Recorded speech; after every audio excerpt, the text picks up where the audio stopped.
réseaux sociaux buzz. Bakpatou, Songi Songi, Kongosa, Koromoto, Legede. Venez.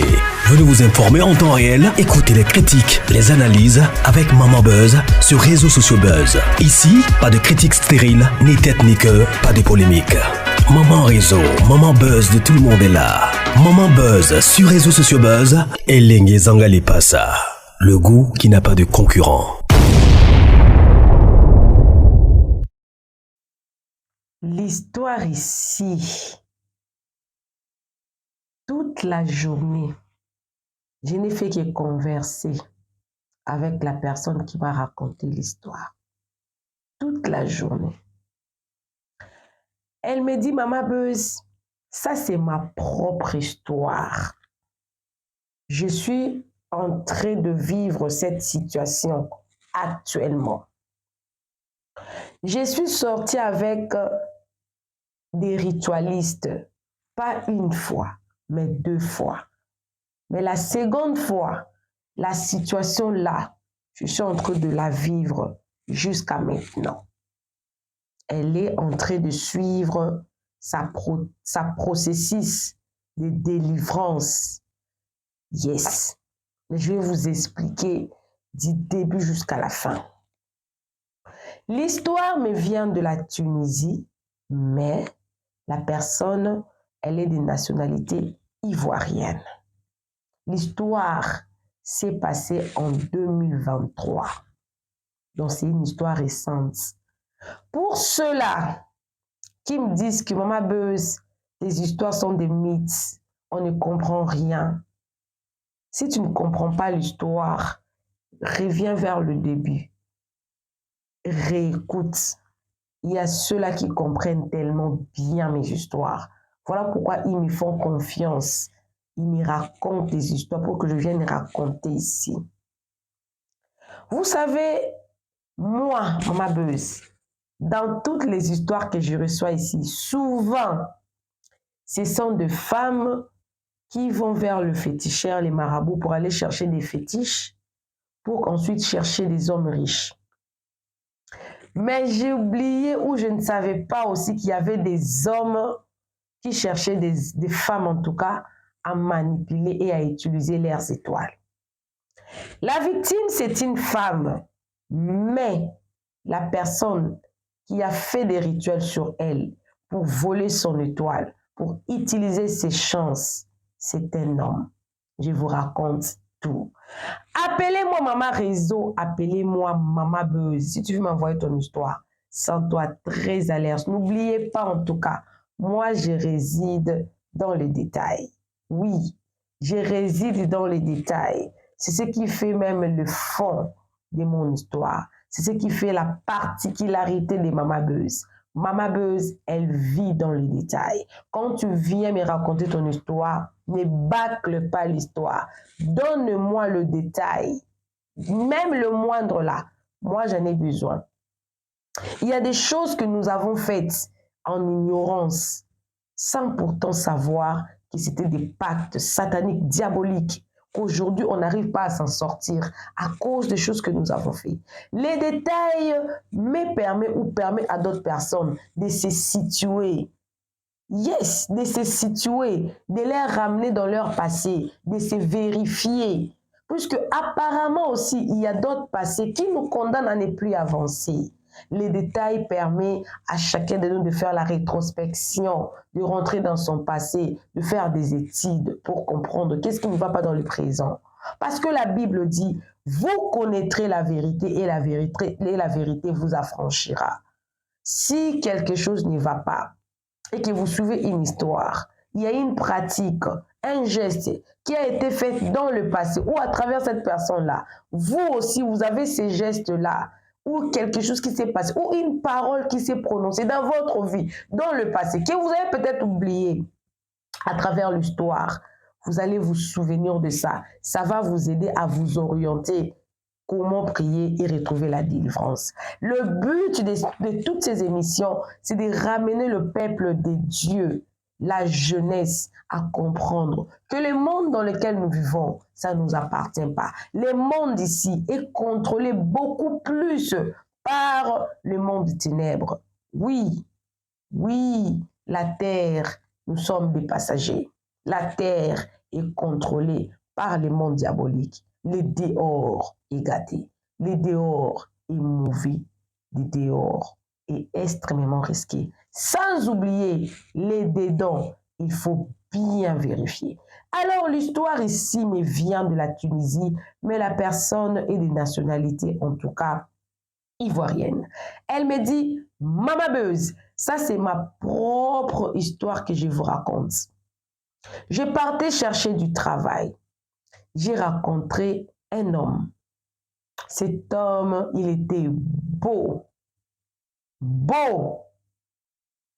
Beau en tout, Mama Beuse. Quand je l'ai vu, moi-même je l'ai apprécié. Il était vraiment beau. Lui aussi m'a trouvé belle. Il m'a posé la question. C'est quoi ton nom? J'ai donné mon nom. Ah, tu es belle. Est-ce qu'on peut faire connaissance? Est-ce que je peux avoir ton numéro? La dame a refusé pour une première fois. Le monsieur a insisté. Et la dame a donné son numéro. Elle me dit, Maman Beuse, c'était le même jour que j'avais trouvé du travail. C'était comme des coïncidences, la chance. Le même jour que j'avais trouvé du travail. Quand le monsieur a pris son numéro, le monsieur a commencé à appeler la dame. La dame, comme elle avait trouvé du travail le même jour qu'il avait donné son numéro à ce monsieur, pendant que le monsieur appelait, la dame était dans son travail. Elle ne pouvait pas prendre son téléphone parce que dans le travail, on ne répond pas au téléphone. Il y a d'autres travails, quand vous y entrez, vous ne pouvez plus téléphoner jusqu'à ce que vous puissiez terminer ce que vous êtes en train de faire. Ensuite, vous allez vérifier votre téléphone. Et elle, souvent, elle était fatiguée. Et aussi, elle n'avait aucune intention de faire une relation sérieuse avec la personne qu'elle avait donné le numéro. Et vu qu'elle était fatiguée après le travail, donc ce n'était pas important pour elle de faire des longues conversations. Jusqu'à ce qu'un jour, le monsieur a fait un message, un SMS. Pourquoi je t'appelle, tu ne prends pas, je t'écris, tu ne réponds pas. Qu'est-ce qui se passe? Et elle a plusieurs fois refusé, jusqu'à ce qu'elle a quand même accepté au moins de répondre à ses appels. Et en parlant avec lui, le monsieur l'a invité. Viens chez moi, est-ce que tu peux me visiter chez moi? Elle répond, elle dit, je n'ai pas l'argent de transport. Elle me dit, ne t'inquiète pas, moi-même, je vais prendre ton transport en charge. Ok, ok. Sans aucune arrière-pensée, la dame est passée chez les messieurs. Et les messieurs aussi, il a pris son argent, il a acheté des sucreries. En tout cas, les messieurs l'avaient bien accueilli. À la maison aussi, les messieurs n'avaient pas touché la dame. C'était une conversation vraiment normale. Pas des attouchements, pas des provoquements et tout. La dame, elle est rentrée à la maison et s'est posé beaucoup de questions. Ah, souvent, les hommes d'aujourd'hui, quand ils t'achètent du sucré ou quoi que ce soit, bien que la dame était prudente, quand elle est arrivée auprès de ces messieurs-là, elle avait refusé de prendre du jus ou du coca parce qu'elle avait aussi peur que le monsieur puisse injecter quelque chose dans le coca parce que elle ne les connaissait pas. Mais elle a vu que l'attitude du monsieur, c'était vraiment très agréable. Le monsieur n'avait aucune mauvaise intention, pas des attouchements, pas des propositions. Non, non, non. Hein? Oh, commencer à la toucher pour qu'il... Non, non, non, non, mon goût. Non, rien du tout. Et ils ont commencé à converser, mais après la première rendez-vous, la dame était aussi plongée tellement dans son travail. Le monsieur a encore recommencé à appeler. Et elle a répondu pour une seconde fois. Le monsieur l'a encore invité. C'était passé la même chose. Mais pour la seconde fois, quand la dame est rentrée à la maison, elle m'a dit, waouh, j'ai trouvé vraiment un bon monsieur avec qui nous pouvons marcher ensemble. Elle m'a dit, ils ont fait 2 mois sans relation sexuelle, rien du tout. En tout cas, ça allait vraiment très bien. Mais en Tunisie, la dame est en pèlerinage, donc le voyage peut arriver n'importe quand. Vu que tu peux être en Tunisie, la dame voulait partir en Italie. Et après 2 mois là, la dame voulait voyager. pas tout de suite, mais elle avait un projet pour voyager. Et dans les quartiers où elle habitait, c'était un peu loin, mais ils étaient vraiment bien avec le monsieur. La confiance s'est créée. La dame a dit au monsieur, non, regarde, je veux voyager, mais avec là où j'habite, ça serait vraiment très long. Je préfère passer quelques temps chez toi ça me permettra en tout cas de voyager. Le monsieur n'avait pas de problème avec ça. Le monsieur et la dame avaient des relations. Le monsieur ne lui forçait pas une relation sexuelle. C'était vraiment elle me dit, maman Buzz, le monsieur là ne me forçait pas. Elle dit, si le monsieur me forçait, je suis une mentise. Il ne me forçait pas.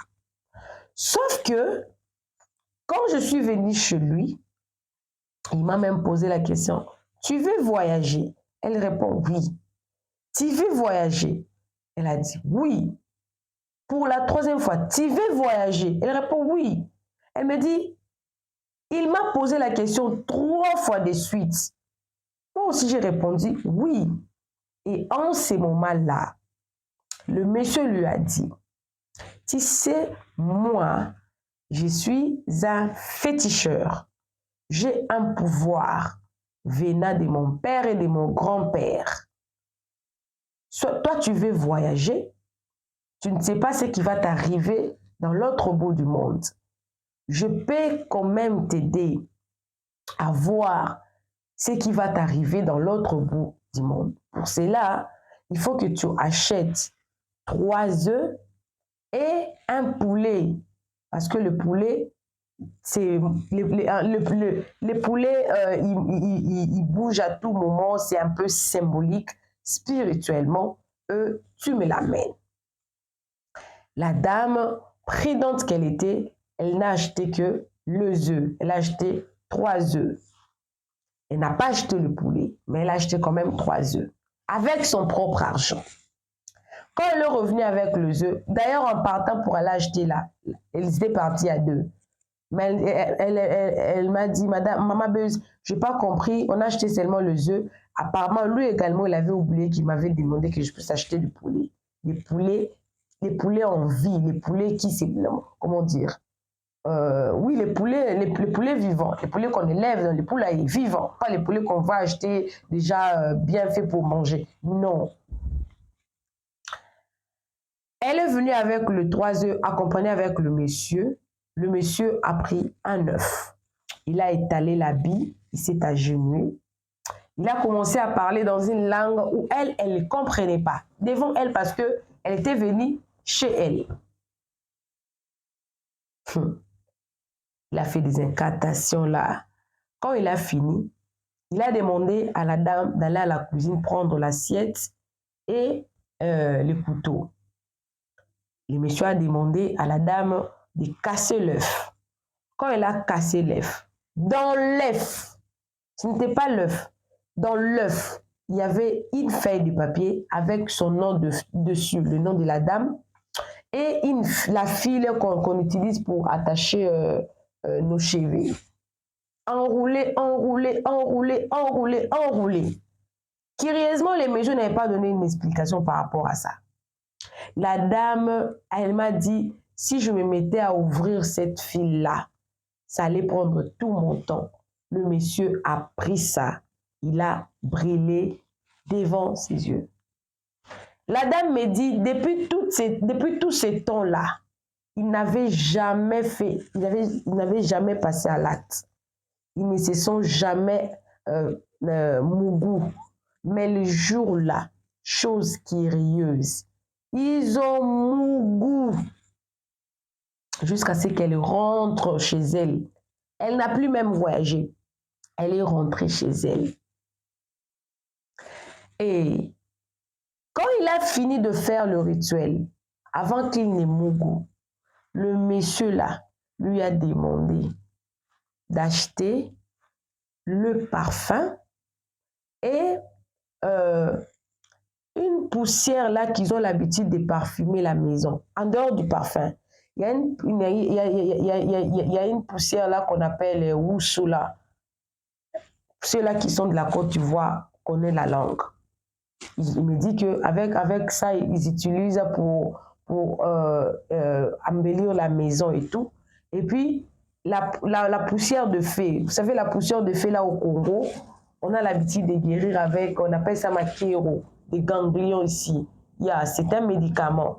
Nous utilisons ces poussières-là quand vous préparez, non, avec des braises et tout, la poussière là, nous on utilise ça pour guérir beaucoup de maladies. Les messieurs l'auraient demandé à prendre ça. Quand la dame est venue avec le parfum, les Wusuna et la poussière de fée là, il a encore fait 2 incantations sur cela, demandé, il a dit que ça, les parfums ici, tu vas commencer à utiliser ça. Comme ça, ta route sera vraiment bien. Mais quand tu utilises ça, que personne ne te voie, si quelqu'un te voyait, ta route sera bloquée, ta vie sera bloquée. Elle me dit, Maman Buzz, avec mon propre argent, on a utilisé ça pour me faire du mal avec mon propre argent. Vous imaginez? Vous imaginez? Ça, j'ai compris que vous voyez les personnes de mauvaises intentions qu'on a l'habitude de donner nos argents à la haute, comme ça là. Vous allez voir une personne, un scientiste, une personne du monde des ténèbres sortir comme ça, demander de l'argent. Vous allez voir ton propre argent que tu remets à quelqu'un, mais va utiliser ses propres argents là, ton argent que tu lui remets avec ta suyeère pour te faire du mal avec. Et c'est vrai.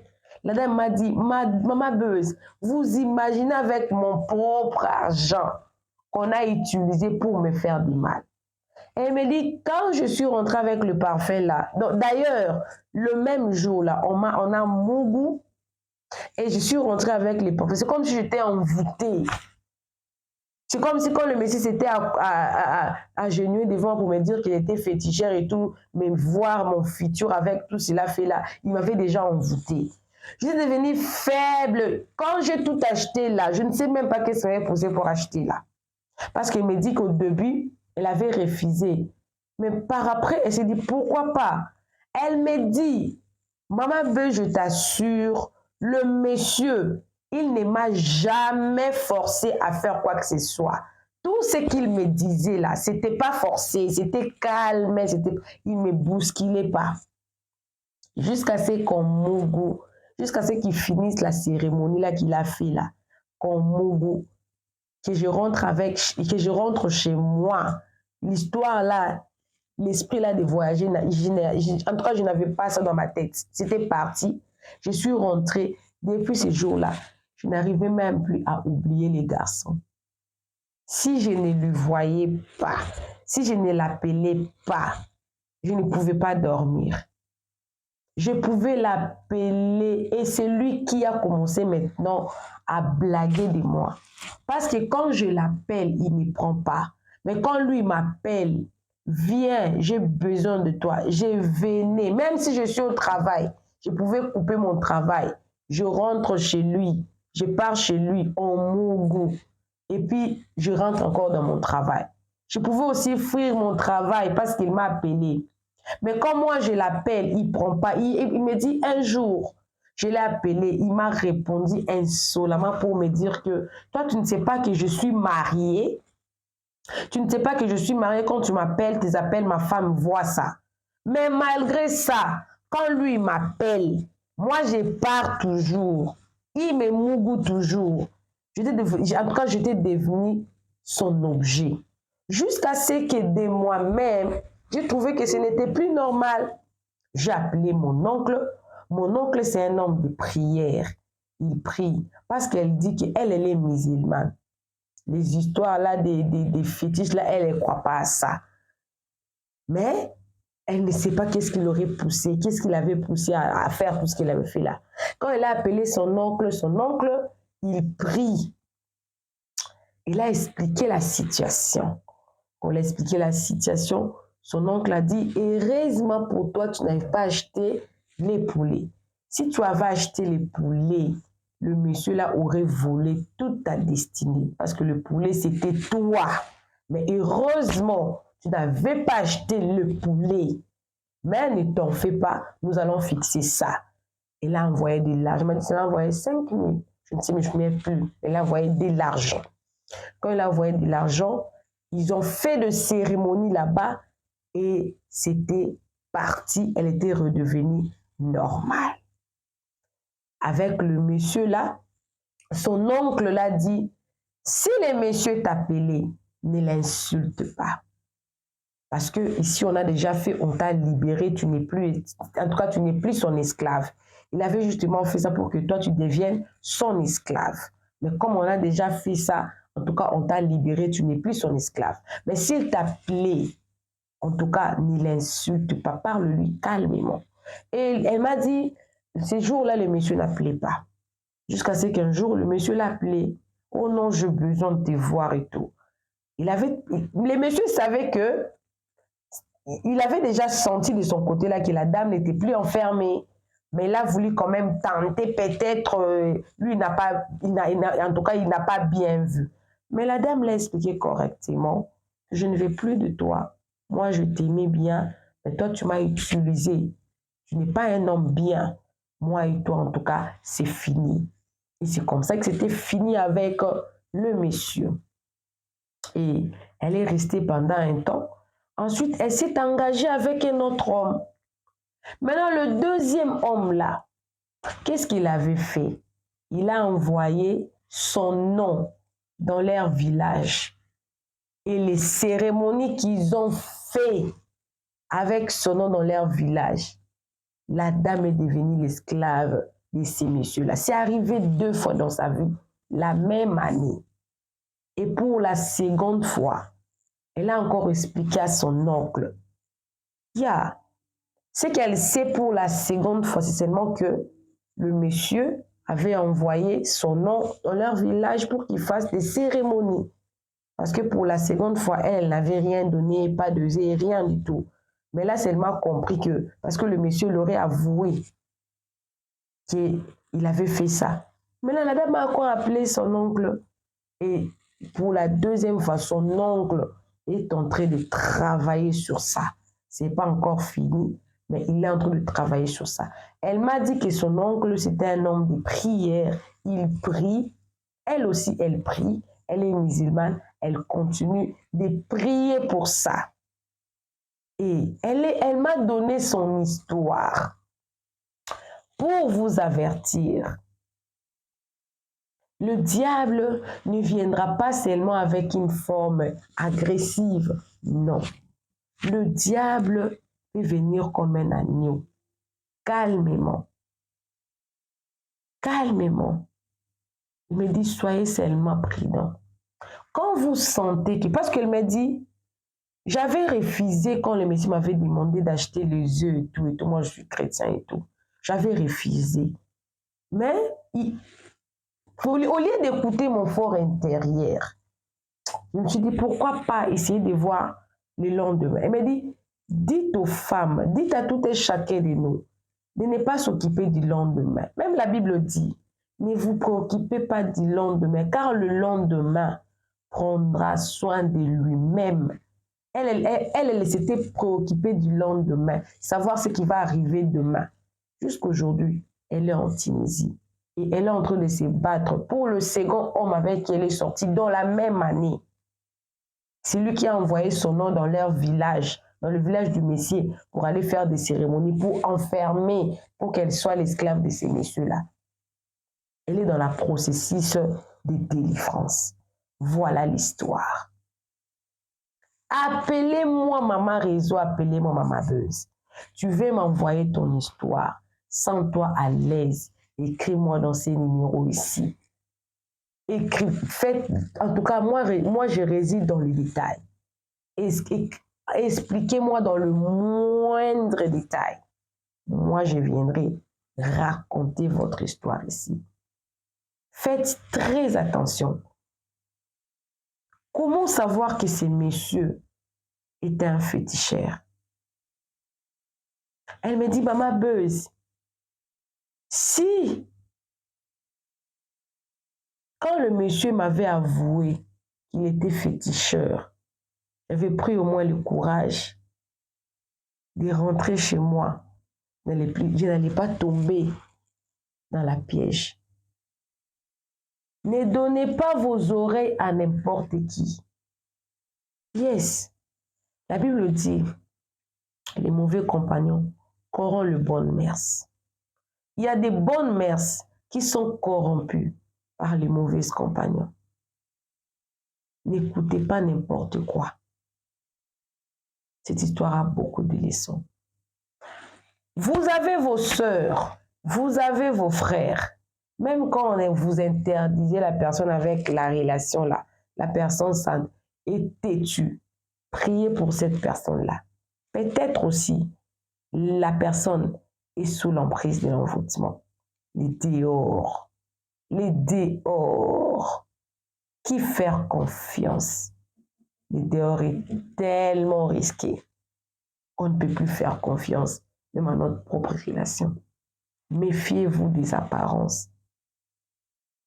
Quand quelqu'un vous dit déjà que je vais te faire une astuce, mais que personne ne voit, ayez le discernement. Quelle est la chose que vous allez faire que personne ne voit?